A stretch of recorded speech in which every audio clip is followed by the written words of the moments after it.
Violence Against Women and Their Children Act of Republic Act Number 9262.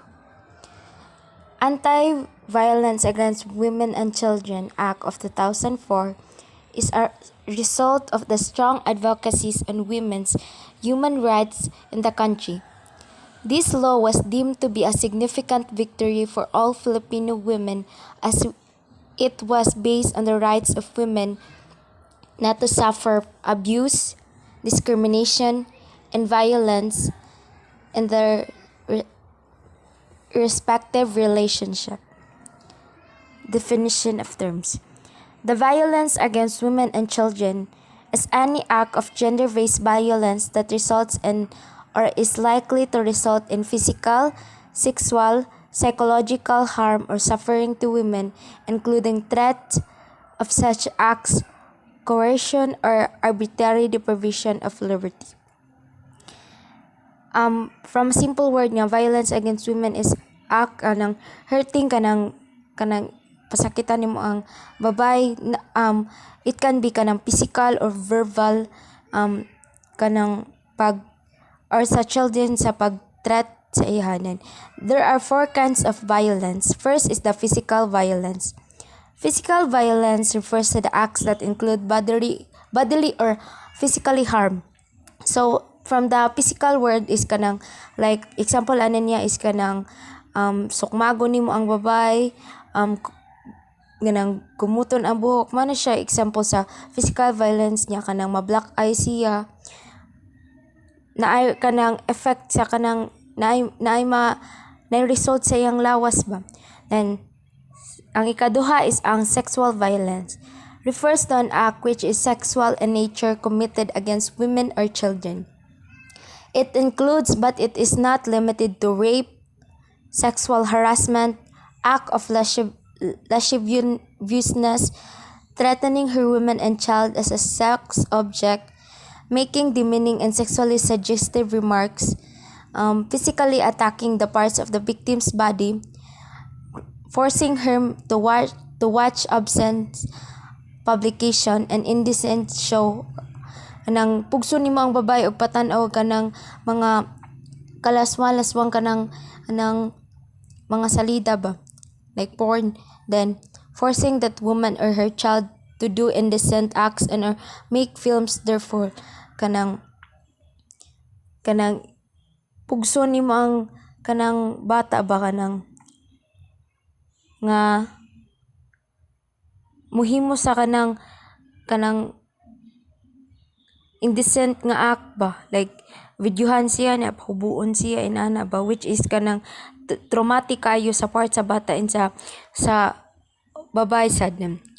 Kana sang forcing the wife and mistress or lover to live in the conjugal home or sleep together with the abuser is kanang ang kani is kanang usa ka balay nga kanang na siya wife pero iyang gipapuy iyang mistress or iyang uyab-uyab is kanang anang kuan sa din na siya kanang violence, apil din na siya sa sexual violence. Then acts causing or attempting to cause the victim to engage in any sexual activity by force, physical or other harm or threat of physical or other harm of or coercion, prostituting the women or children.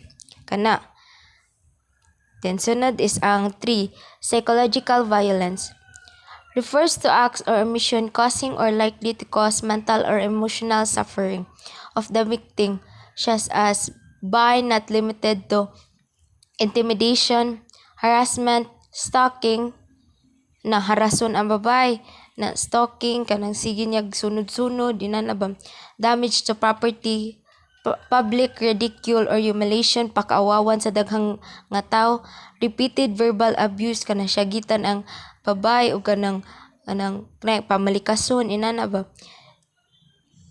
and mental infidelity. It includes causing or allowing the victim to witness physical or psychological and sexual abuse of a member of the family to which the victim belongs, or to witness pornographic in any form, or to witness abusive injury to pets, or to unlawful or unwanted deprivation of the right to custody and or visitation of common children. Kana psychological violence is kanang effect na sa kanang naagian ni ang effect na sana siya sa sexual violence o sa physical violence, which is kanang magsige na lagkuan sa huna-huna sa babae ba, which is kanang makakos og trauma not only sa babae but also sa bata nga kanang naagian ang physical o kanang mga verbal abuse. Sunod kay ang economic abuse, referral to acts that make or attempt to make a woman financially dependent, which include but is not limited to the following: withdrawal of financial support or preventing the victim from engaging in any legitimate profession, occupation, business, or activity, except in case wherein the other spouse or partner objects on valid, serious, and moral grounds as defined in Article 73 of the Family Code. Kanang pugna nimo imong for example, ikaw may ang lalaki may nagtrabaho sa usa ka family, so kanang murag siya ra tanan ba, then ang kanang babay kay wala siya right nga kanang mupalit og inana. Then sunod kay deprivation or threat of deprivation of financial resources and the right to the use and enjoyment of the conjugal community or property owned in common. Kanang if ikaw ray nagtrabaho sa usa ka family inya, ang lalaki ray nagtrabaho sa usa ka family, murag siya ray tanan nagbuot ba, abig siya ray nagtrabaho, which is kanang abuse siya sa economic abuse. Then sunod kay destroying household property, controlling the victim's own money or property or solely controlling the conjugal money or properties. Kani ba nga kanang ang bana ray kanang kuan sa kwarta, and for example if ang kanang babae is if siya nagtrabaho, then ang kwarta is ihatag na niya sa lalaki, then ang lalaki ray mo gasto solely, which is apil na siya sa economic abuse. So battery refers to an act in inflicting physical harm upon the woman or her child, resulting to the physical, psychological, emotional distress. Then sunod is battered women syndrome. Kana dayang makaagi ng kato sa mga abuse is naaday result ana sa babae. So mao ni siya ang battered women syndrome. It refers to a scientifically defined pattern of psychological and behavioral symptoms found in women living in battering relationship as a result of cumulative result. Then ang ikatuloy is stalking. Refers to an intentional act committed by a person who knowingly and without lawful justification follows the woman or her child or places the woman or her child under surveillance directly or indirectly, therefore kanang sunod-sunodon ka ba. Then sunod kay safe home or shelter. Refers to any home or institution maintained or managed by the Department of Social and Development or by any other agency or voluntary organization accredited by the DSWD for the purpose of this act, or any other suitable place the resident of which is willing to temporarily to receive the victim. Is kaning for example is ang bata is kanang ang usa siya sa biktima aning abuse is kanang ang DSWD kay mura sila ganang ang sagupon nila ang bata ba, which is ilang i-took care o ganang ilasang papuyon temporarily para sa kanang safety sa bata also. Then children refers to those below 18 years of age and older but are incapable of taking care of themselves as defined under the Republic Act number 7610. As used in this act, it is include the biological children of the victim and other under her care. So, dating relationship refers to a situation wherein the parties live as husband and wife without the benefit of marriage or are romantically involved over time and on continuing basis during the course of the relationship. A casual acquaintance or ordinary socialization between two individuals in a business or social context is not a dating relationship. Then ang sexual relations refers to a single sexual act which may or may not result in the bearing of a common child. Then sunod is ang century of approach. Relationship past or present, married or not, living in or not, sexual or dating relationship, and including lesbian relationship with common child. Mo ni sila ang kanang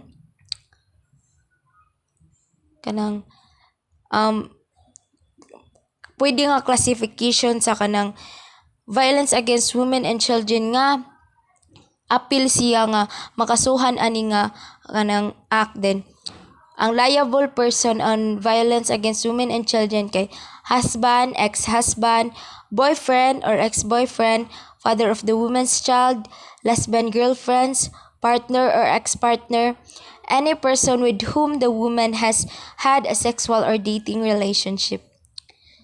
What is the protection order under the Anti-Violence Against Women and Children Law? It is an order issued by the barangay or court to prevent acts of violence against women or her child and to grant other necessary relief under the Republic Act 9262. Kinds of protection order is natay barangay protection order, temporary protection order, permanent protection order. Right of victims, survivors of violence against women and children cases. And Section 35, right of victims, in addition to the rights under the existing laws, victims of violence against women and their children shall have the following rights. First is to be treated with respect and dignity. Kana, ato Japon silang respetuon despite sa ilang nag-agian, kay dili jud na lalim ilang nag-agian. Sunod is to avail legal assistance from the Public Attorney's Office in the Department of Justice or any legal assistant office. To be entitled to support services from the DSWs and the LGUs. To be entitled to all legal remedies in supply as provided for under the Family Code.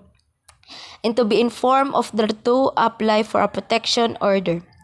What are the penalties committing violence against women and children? So, unsay ka ng parusa kung mocommit kag violence against a woman and sa children. Offenders proven in court to be guilty of the crime shall be penalized with imprisonment ranging from 1 month and 1 day to 20 years. Payment niya kay 110,000 to 300,000 in damages. Mandatory psychological counseling and psychiatric treatment na. Duties of National and Local Government Office. In Section 39 of Republic Act 9262 provides for the creation of the Interagency Council on Violence Against Women and their Children, which shall formulate gender-sensitive program and projects according to their respective agency mandates, including capability building programs for their employees.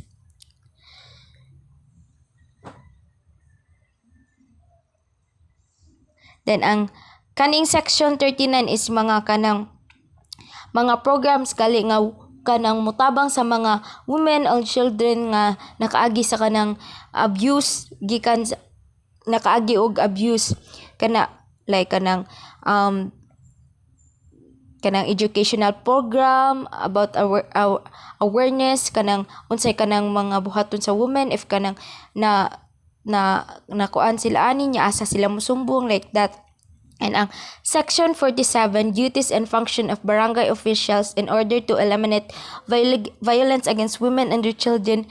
Barangay officials shall ang kaning Section 47 is it is sa atong barangay, which is the kanang about sa kapitan ana dira ba. Then undertake an educational program on Republic Act 9262, have family violence prevention program including peer counseling for men, support organizing efforts and development programs for women in the community, prioritize livelihood projects for the victims, survivors, kana tagaan na to sila trabaho ang nakaagi og abuse, then aning violence against women and children, then involve women in planning and implementation of all programs and projects in the barangay, Barangay should have anti-violence against women and children desk officer kani sumbunganan sa barangay. Ensure that all barangay official and workers undergo gender sensitivity seminars to enable them to respond to the victim. Develop a system to document and report cases of violence against women and children and assistance programs to the victim. So, mao to siya ang violence against women and children. So, that's all. Thank you.